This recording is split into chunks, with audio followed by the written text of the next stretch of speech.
झालं असेल सांगा. हो येस येस. मनोज जरांगेंचं आंदोलनाची जे आहे ते मुंबईत मोठ्या प्रमाणात ट्रॅफिक जाम झालेला आहे आणि अजूनही ट्रॅफिक जे आहे ते सुरळीत झालेलं नाही आहे. गृहराज्यमंत्री आहात तुम्ही, पोलिसांना नेमके काय आदेश दिलेले आहेत त्या संदर्भात? नाही, या बाबतीमध्ये पूर्वकल्पना ह्या सर्व बाबींची आम्हाला होतीच आणि तशी तयारी देखील आपण केली होती.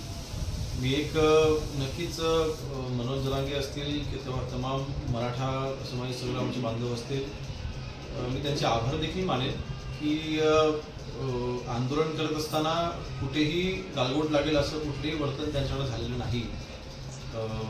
मुंबईकडे येण्याची त्यांची इच्छा होती, ते मुंबईपर्यंत पोहोचलेले आहेत.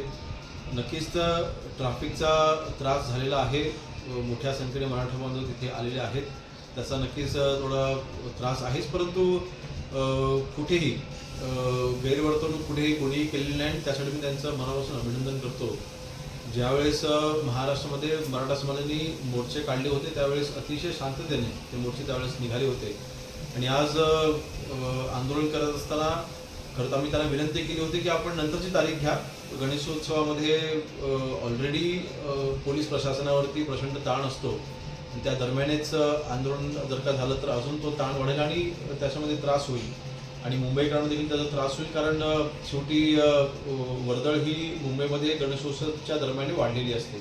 परंतु तरीसुद्धा जे काही सहकार्य मराठा बांधवांकडनं होते, मी त्यांचं मनापासून पहिल्यांदा आभार मानतो आणि त्यांच्या ज्या मागण्या आहेत त्या बाबतीमध्ये एवढंच सांगेन की माननीय मुख्यमंत्री महोदय देवेंद्र फडणवीस साहेबांनी ह्या अगोदरच सांगितलेलं आहे की कायदेशीर बाबी बघून आवश्यक ते निर्णय मराठा समाजाच्या हिताचे आम्ही नक्कीच घेऊ, त्यामध्ये कुठेही आमचंही दुमत नाही.